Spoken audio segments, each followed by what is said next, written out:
Hello everyone, welcome back to get peppy with me. Ganesh Chaturthi की आप सभी को हार्दिक शुभकामनाएं। आशा करती हूँ कि आपके यहाँ पर गणेश चतुर्थी का चल रहा है, ज़ोरों शोरों से चल रहा होगा, क्योंकि मेरे यहाँ पर भी गणेश चतुर्थी का जो फेस्टिवल चल रहा है बहुत ही ज़ोरों शोरों से चल रहा है। तो मेरा वीडियो आज बस इसी रीज़न के लिए है कि मैं आपको बताने वाली हूँ मैंने बप्पा का स्वागत कैसे किया है मेरे घर पे, पूजा विधि कैसे करेंगे, भगवान को आप किस तरीके के प्रसाद चढ़ाएंगे, और जब आप गणेश की मूर्ति लेते हैं तो आपको किन किन चीज़ों को ध्यान में रखना चाहिए। तो आज का वीडियो थोड़ा लेंदी होने वाला है, इसीलिए आपको डिस्क्रिप्शन बॉक्स में मिल जाएंगे टाइम स्टैम्प्स, ताकि आप ये वीडियो को जा सके जहां पर आपको ये वीडियो एक्सप्लोर करना हो।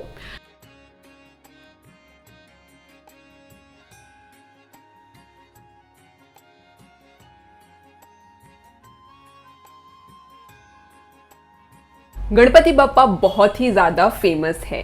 जैसे हम सभी को पता है कि गणपति बप्पा को हम अलग अलग रीजंस के लिए पूजा करते हैं। कोई बप्पा को विघ्नहर्ता कहते हैं, कोई बप्पा को एकदंत कहते हैं, कोई बप्पा को कहते हैं पार्वती नंदन, क्योंकि ये सभी लोगों के दुख दरिद्र दूर करते हैं। इसीलिए सब लोग गणपति बप्पा को दिल से प्रार्थना करते हैं और हर साल उनका सम्मान करते हैं, उनका पूजा करते हैं 11 दिन के लिए। हम गणेश भगवान को ऑड नंबर ऑफ डेज घर पे रखते हैं। जैसे हम सभी को पता है, हम उनको रखते हैं 1.5 दिन के लिए, 3 दिन के लिए, 5 दिन के लिए या 11 दिन के लिए।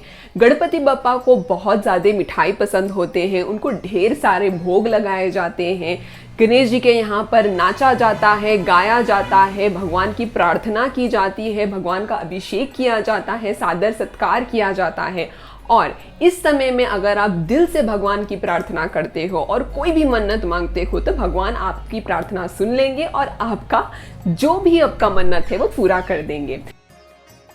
जब भी आप गणपति बप्पा का स्वागत करते हो घर पे, आप इन चीज़ों का ध्यान रखोगे तो गणपति बप्पा आपसे बहुत प्रसन्न होंगे और आपकी सारी मनोकामनाएं पूरी करेंगे। रूल नंबर 1 ये है दोस्तों कि हमेशा गणेश भगवान को मुकुट के साथ ही खरीदिए। अगर कोई भी मूर्ति बिना मुकुट के हो, इसका मतलब ये है कि गणपति बप्पा का ये अपमान है, क्योंकि गणपति बप्पा को शुभदाता भी कहते हैं, हर चीज़ वो मंगल कर देते हैं। इसीलिए उनके लिए सर पे मुकुट बहुत ज़रूरी है, और जितना अच्छा आपका मुकुट होगा गणपति बप्पा उतने ही आपसे प्रसन्न होंगे। वैसे मूर्ति जब आप सेलेक्ट करने जाते हो तो आपको ये चीज़ ध्यान में रखनी चाहिए कि आपके गणपति बप्पा के सर के ऊपर मुकुट होना चाहिए, और अगर उनके सर के ऊपर मुकुट नहीं है तो आप अलग से मुकुट खरीद के उनके सर के ऊपर लगा सकते हो, ताकि इससे आपके गणपति बप्पा प्रसन्न हो और उनको लगे कि आप उनकी सारी चीज़ों को ध्यान में रखते हुए आपने उनकी स्थापना की है। जैसे कि आप देख सकते हो मार्केट में सभी गणेशों के सर के ऊपर मुकुट है। बिना मुकुट के यहाँ पर कोई भी गणेश भगवान का मूर्ति नहीं है। अगर उसमें नहीं है तो जैसे आप देख सकते हो ऊपर से मुकुट बनाकर लोग रख रहे हैं, तो आप ये चीज़ का ज़रूर ध्यान रखिए। तो दूसरा रूल ये है दोस्तों कि हमेशा आपको गणपति बप्पा की मूर्ति जो है वो रेस्टिंग पोजीशन में ही लेनी चाहिए, क्योंकि गणपति बप्पा को हम विराजमान करते हैं 1.5 दिन के लिए, 3 दिन के लिए, 7 दिन के लिए या 11 दिन के लिए। उतने दिन आपको गणपति बप्पा को यही कोशिश करना है कि उनको कंफर्ट मिले। तो देखिए मैंने यहाँ पर मूर्ति लगाई है जहाँ पर गणपति बप्पा बैठे हुए हैं, तो जितने अच्छे से गणपति बप्पा बैठे होते हैं उतनी ही अच्छी मूर्ति होती है, क्योंकि अगर खड़े हुए गणपति बप्पा होते हैं इसका मतलब ये उनका अपमान है, क्योंकि उनको उतने दिन आपके घर पे खड़ना पड़ेगा जितने दिन आप उनको विराजमान करते हो। रूल नंबर 3 जो कि बहुत ही इंपॉर्टेंट है वो है मूषक महाराज। मूषक महाराज गणपति बप्पा के मूर्ति के पास जितने पास हो उतना ही अच्छा माना जाता है, क्योंकि मूषक गणपति बप्पा का वाहन है और गणपति बप्पा इससे बहुत प्रसन्न होते हैं। भगवान गणेश को देखकर उनके वाहन मूषक के बारे में हो सकता है कि आप भी सोचते होंगे कि आखिर क्यों गणेश जी ने इसे अपना वाहन बनाया है, पर इसके पीछे बहुत ही बड़ी कहानी है। इसीलिए हमको ये बात ध्यान में रखनी चाहिए कि गणेश भगवान हमेशा मूषक महाराज के ऊपर विराजमान होते हैं, तो उतना ही अच्छा माना जाता है। चौथा इम्पॉर्टेंट रूल ये है दोस्तों कि गणपति बप्पा के हाथ जो हैं वो खुले होने चाहिए प्रसाद या लड्डू या मोदक रखने के लिए, क्योंकि अगर उनके हाथ बंद होते हैं और या उनके हथेली में जगह नहीं होता है, इसका मतलब ये उनका अपमान है और उनके हाथ में आप लड्डू नहीं चढ़ा सकेंगे। बिना लड्डू के आपका पूजा संपन्न नहीं होगा। तो इसीलिए ये बात को ध्यान में रखिए कि जब भी आप मूर्ति लेते हैं तो गणपति बप्पा के हाथ खुले हो और उसमें आप लड्डू रख सकें। पांचवा रूल ये है दोस्तों कि जब आप गणपति बप्पा की मूर्ति लेते हो तो आपको डिफेक्टिव मूर्ति नहीं लेनी चाहिए। ऐसी मूर्ति लीजिए जो बहुत ही संपूर्ण हो और उसमें कुछ भी स्क्रैचेस ना हो। वैसे भगवान तो भगवान होते हैं, पर क्योंकि गणपति बप्पा मोरया की हम पूजा करते हैं गणेश चतुर्थी के टाइम पे, तो ये चीज़ ध्यान में रखनी चाहिए कि मूर्ति जब हम ले रहे हैं वो संपूर्ण हो और इसमें कोई भी डिफेक्ट्स ना हो। सिक्स्थ और मोस्ट इंपॉर्टेंट रूल है गणपति बप्पा की स्थापना की। जब आप इसको घर पे स्थापना करते हो इस मूर्ति की, तो आपको ध्यान में रखना चाहिए कि गणपति बप्पा का जो पीछे का पार्ट होता है मूर्ति का, वो घर के आपके एग्जिट के बाहर हो और गणपति बप्पा आपके घर के नॉर्थ ईस्ट डायरेक्शन में हो या नॉर्थ या ईस्ट डायरेक्शन में हो। दोस्तों मुझे लगता है कि अभी आपको पता चल चुका होगा कि गणपति बप्पा को आप कैसे प्रसन्न कर सकते हो ये सिंपल रूल्स फॉलो करके। साथ ही साथ जब मैंने गणपति बप्पा की स्थापना की थी मेरे घर पे, तो मैंने डेकोरेशन भी किया था।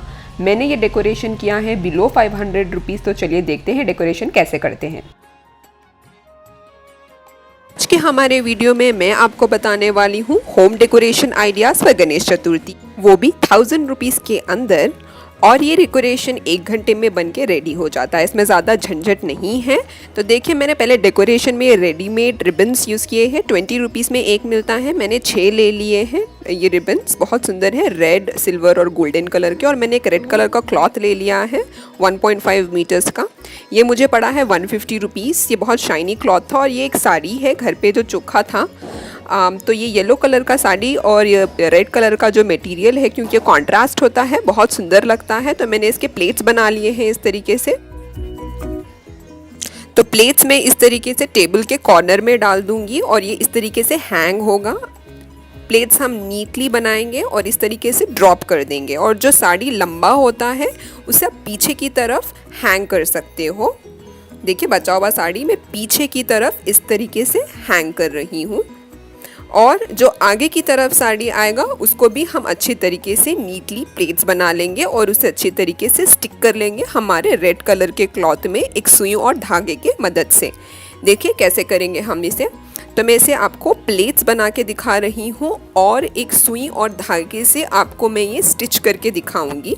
मैंने यहाँ पे प्लेट्स मिनिमम 4-4 इंच के डिस्टेंस में रखा है, क्योंकि मेरा टेबल की लंबाई उतनी है। अगर आपका टेबल की लंबाई के हिसाब से आप अपना प्लेट्स बना सकते हो जो समान हो, इक्वल हो और दिखने में नीट लगे। तो देखिए मैंने परफेक्ट प्लेट्स बना लिए हैं और इसे मैं स्टिच करूँगी अभी सुई और धागे की मदद से। आप कोई भी टेबल यहाँ पे यूज़ कर सकते हो। यूजुअली ये टेबल हमारा राइटिंग टेबल है, उसे मैं गणेश के डेकोरेशन के लिए यूज़ कर रही हूँ। प्लेट्स देखिए आसानी से बन चुके हैं। अभी टाइम है इसे स्टिच करने का। अच्छे से हम इसे स्टिच कर लेंगे ताकि ये हमारे रेड कलर के क्लॉथ में टिका रहे हमारे गणेश जी की स्थापना के लिए। पहले मैं इसे कॉर्नर्स में स्टिच कर लूँगी इस तरीके से, ताकि ये कॉर्नर्स में अच्छे से बैठ सके और मिडिल में भी अच्छे से स्टिक कर लेंगे। आपके घर में जो भी चोखी साड़ी होती है आप उसे यूज़ कर सकते हो, या दुपट्टा जो येलो कलर का है आप उसे यूज़ कर सकते हो। रेड के साथ येलो बहुत सुंदर लगता है, क्योंकि दोनों भी ब्राइट कलर्स हैं और बहुत सुंदर लगते हैं। अगर आपके पास येलो कलर नहीं है तो आप ग्रीन कलर का दुपट्टा भी यूज़ कर सकते हो और सेम टेक्निक यूज़ कर सकते हो। अगर आपका दुपट्टा लंबा नहीं है तो आपको इसको पीछे हैंग करने की भी ज़रूरत नहीं है, क्योंकि ये साड़ी है इसमें पीछे की तरफ हैंग किया है। तो मैंने इसे अच्छी तरीके से स्टिक कर दिया। क्योंकि साड़ी में मिरर वर्क ज़्यादा है, मैंने इसके मिरर वर्क को थोड़ा शो करने की कोशिश की है स्टिच करके, ताकि इसका मिरर वर्क दिख के आ जाए। तो मैं इसे मिरर वर्क दिखाने की कोशिश कर रही हूँ और प्लेट्स अच्छी तरीके से डाल रही हूँ ताकि मेरा मिरर वर्क अच्छे से दिख के आ सके और रेड और येलो का कॉन्ट्रास्ट बहुत सुंदर लगेगा।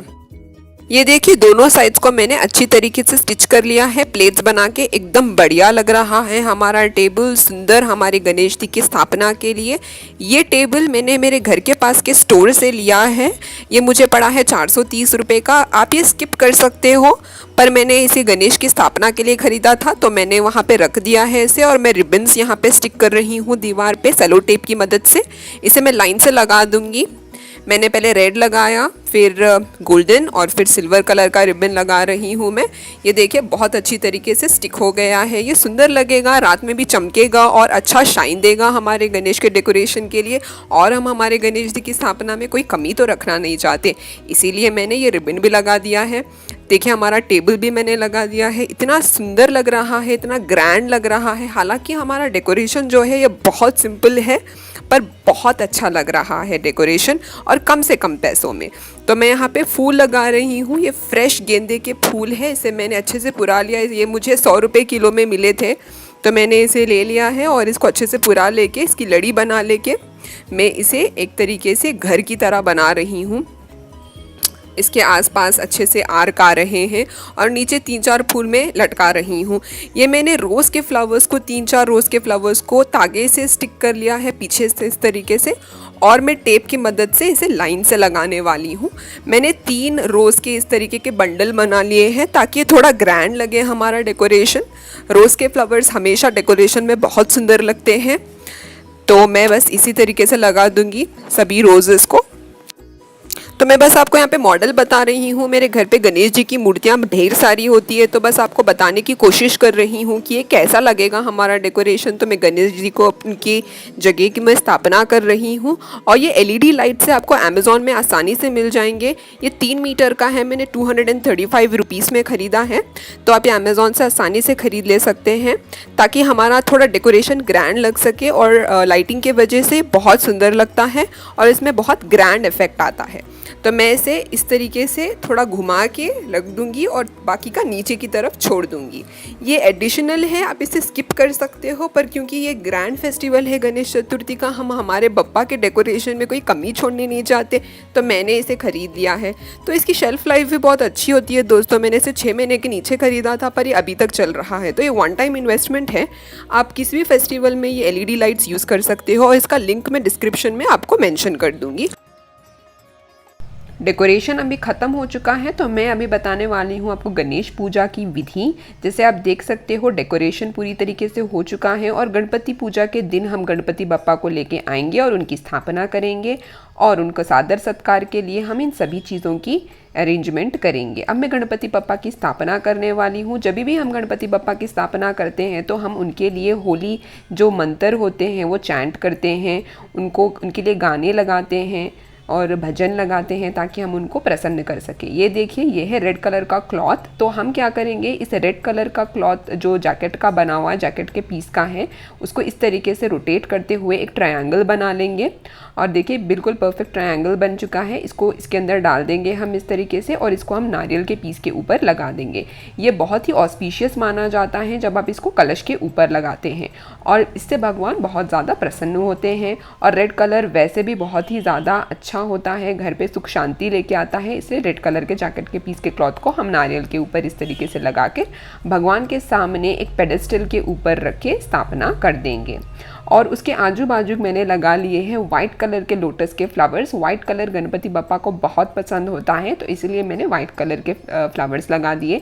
साथ ही साथ आप ग्रीन लीफी वेजिटेबल्स लगा सकते हो, जैसे ये हरे पत्ते या हरे घास, ये सारे फ्रूट्स जो आपको मार्केट में मिल जाते हैं। ये मैंने पूरे ख़रीदे हैं 100 रुपीज़ में। जैसे आप देख सकते हो गणपति बप्पा वैसे तो जंगल में रहते हैं, इसीलिए उन्हें जंगल के सारे पेड़ पौधे बहुत ज़्यादा पसंद आते हैं।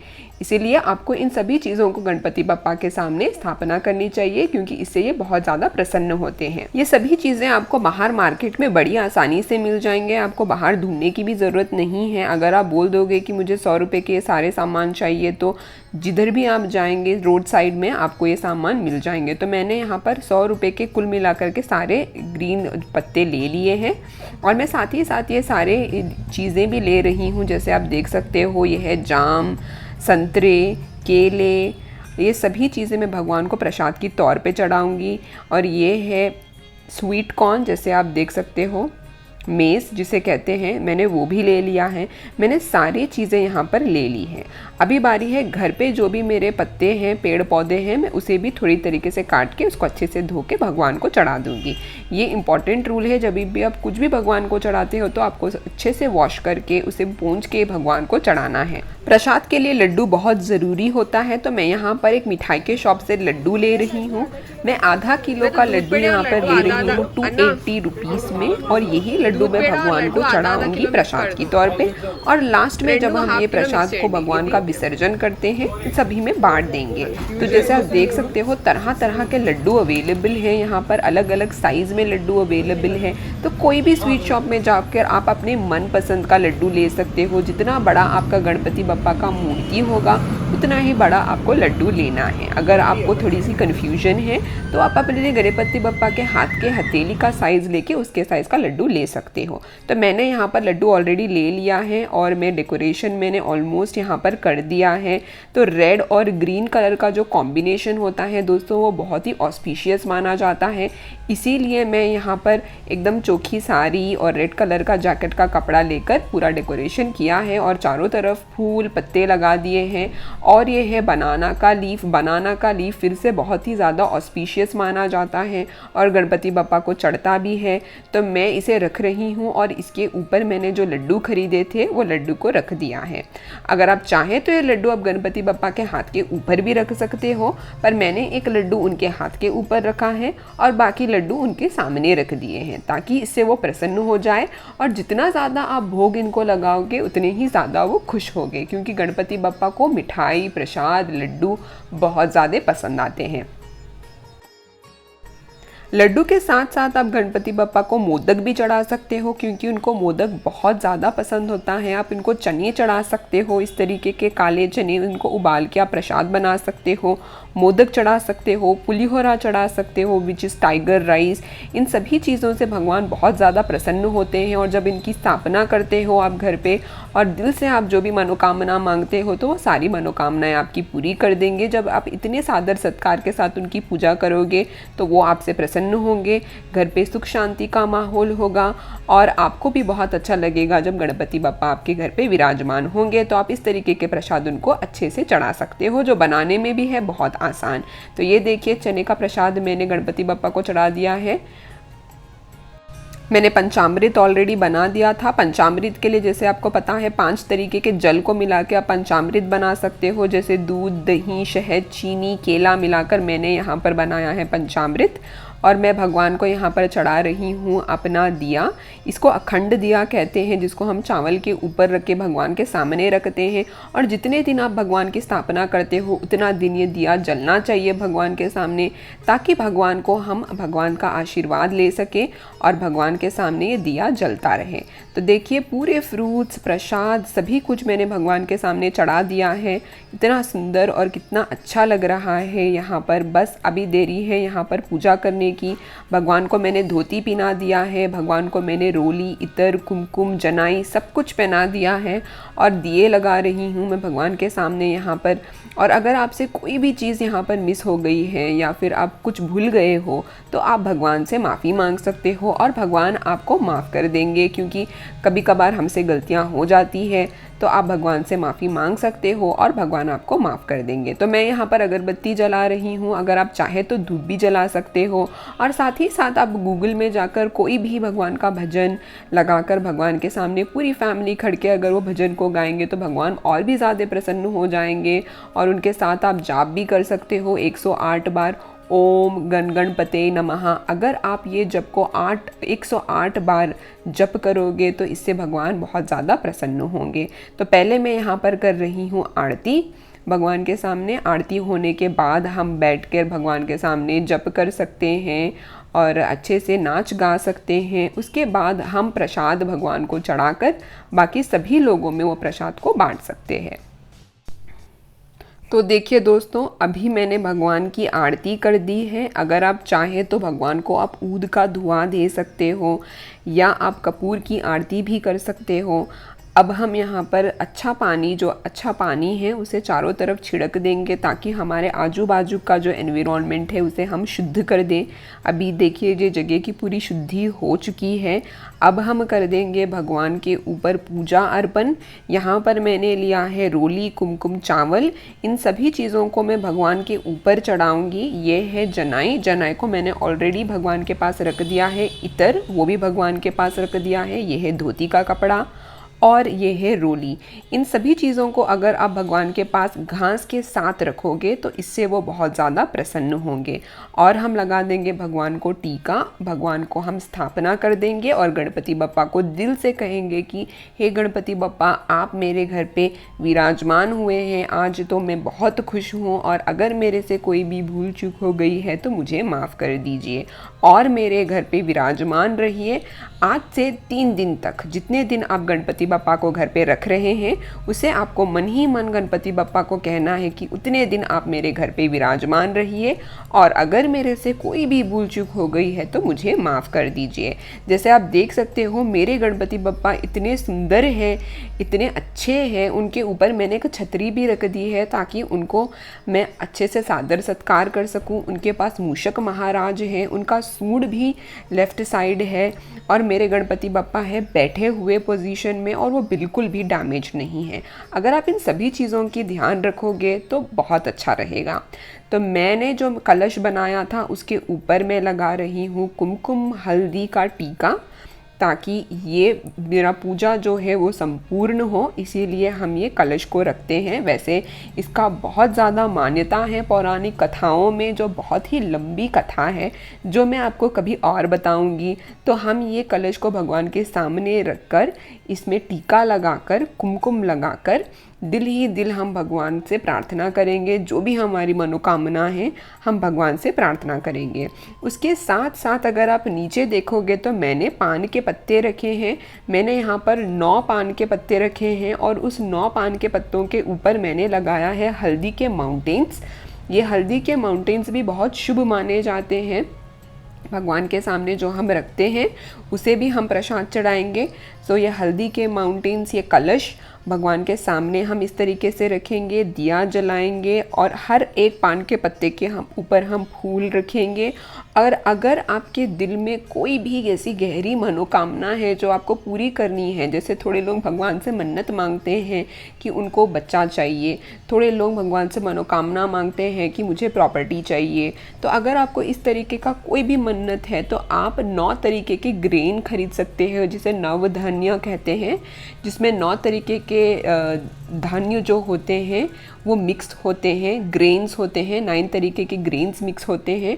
उस ग्रेन्स को आप पूजा करते वक्त अगर भगवान को अर्पण करोगे तो आपके दिल की जो भी मनोकामना है वो पूरी होगी। और दोस्तों, जो भी आप मनोकामना भगवान से मांगते हो वो अच्छे मन से अगर आप मांगते हो तो भगवान आपकी मनोकामना ज़रूर पूरी करेंगे। तो बस आपको ये पूजा विधि अच्छे से फॉलो करना है भगवान के सामने। इन सभी चीज़ों को ध्यान में रखते हुए अगर आप पूजा करोगे तो भगवान आपकी मनोकामना ज़रूर पूरी करेंगे। जब भी आप ये प्रोसेस कर रहे हो तो आप बैकग्राउंड में भगवान का म्यूज़िक लगा सकते हो और जब भजन चलते रहता है तो आप मन ही मन भगवान से प्रार्थना कर सकते हो ये सभी चीज़ें करते हुए। और ये सब होने के बाद आखिर में हम भगवान को धूप लगा देंगे। आपके पास अगर घर पे धूप है तो आप धूप लगाकर भगवान के सामने वो धूप को रख देंगे ताकि चारों तरफ आपके घर में शुद्धि हो जाए।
भगवान को सारे फ्रूट्स यहाँ पर चढ़ चुके हैं, दिया लगा दिया है, आरती कर दिया है, धूप लगा दिया है, सभी कुछ यहाँ पर हो चुका है। अभी हमको लास्ट यहाँ पर भगवान की चारों तरफ घुमाकर भगवान का हमको नारियल फोड़ना है, ताकि भगवान को नज़र भी लग सकती है, ताकि भगवान को नज़र ना लगे और जितना भी उनको नज़र लगा है वो चला जाए। हम एक नारियल फोड़ देंगे और उस नारियल को भगवान के सामने फिर से अर्पण कर देंगे। और नारियल जब हम फोड़ देंगे उसके बाद एक नारियल का पीस आप भगवान को चढ़ा सकते हो और एक पीस आप अपने घर पे प्रसाद की तरह बांट सकते हो थोड़ी देर के बाद। तो ये देखिए, नारियल को मैंने भगवान के सामने चढ़ा दिया है, फ्रूट सारे भगवान के सामने चढ़ा दिया है। उसमें आप कुमकुम लगा सकते हो जब आप भगवान को अर्पण कर रहे हो नारियल को।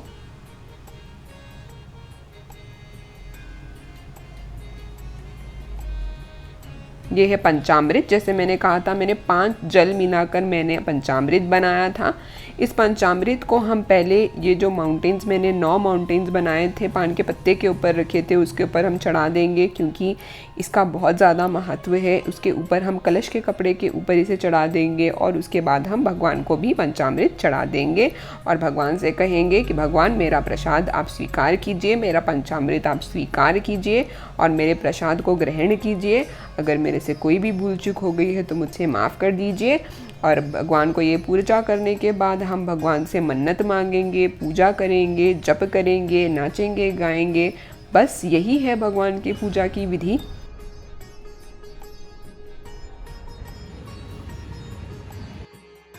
और साथ ही साथ दोस्तों, ये है मेरे घर के पास के पूजा के विधि। क्योंकि हम हैदराबाद में रहते हैं, ये है खैरताबाद का सबसे बड़ा गणेश। जैसे कि आप देख सकते हो, इंसान एकदम चींटी की तरह लग रहे हैं भगवान के सामने। इतनी बड़ी मूर्ति है भगवान की कि इसे दिखाने के लिए मुझे थोड़ा समय लगा। ये बहुत ही बड़ी मूर्ति है हैदराबाद में, खैरताबाद में जो होती है भगवान की मूर्ति। तो दोस्तों, खैरताबाद के गणेश का हाइट है 40 फीट। यहाँ पर हर रोज़ 2,50,000 लोग आते हैं गणपति बप्पा का दर्शन करने के लिए और हर रात 10 बजे इसका दर्शन बंद हो जाता है। ये बहुत ही ज़्यादा पॉपुलर है हैदराबाद में और यहाँ पर लोग दूर दूर से आते हैं। आपको बस एक झलक देखने के लिए 1 से 2 घंटा वेट करना पड़ता है। यहाँ पर 20 वॉलंटियर्स होते हैं, पुलिस होते हैं। तो वैसे यहाँ पर जाना बहुत मुश्किल होता है। अगर आप यहाँ तक पहुँच भी गए हो तो आपको 1 से 2 घंटा लगेंगे भगवान का दर्शन करने के लिए।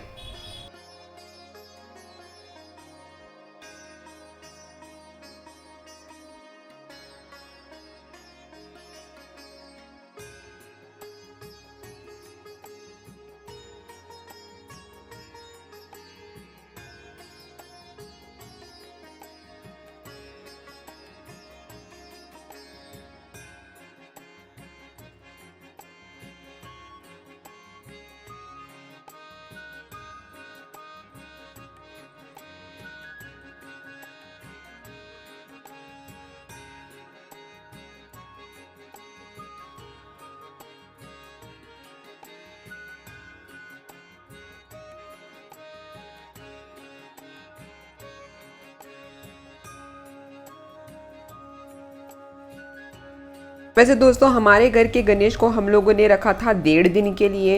1.5 दिन के बाद हम लोगों ने गणपति बप्पा का विसर्जन कर दिया था बहुत ही भारी मन के साथ।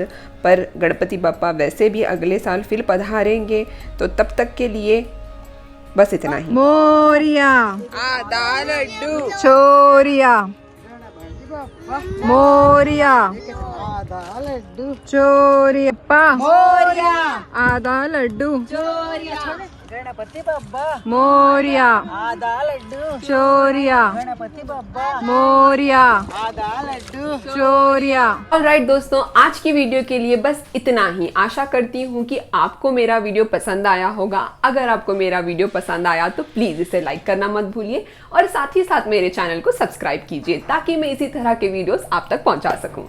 Take care, bye bye.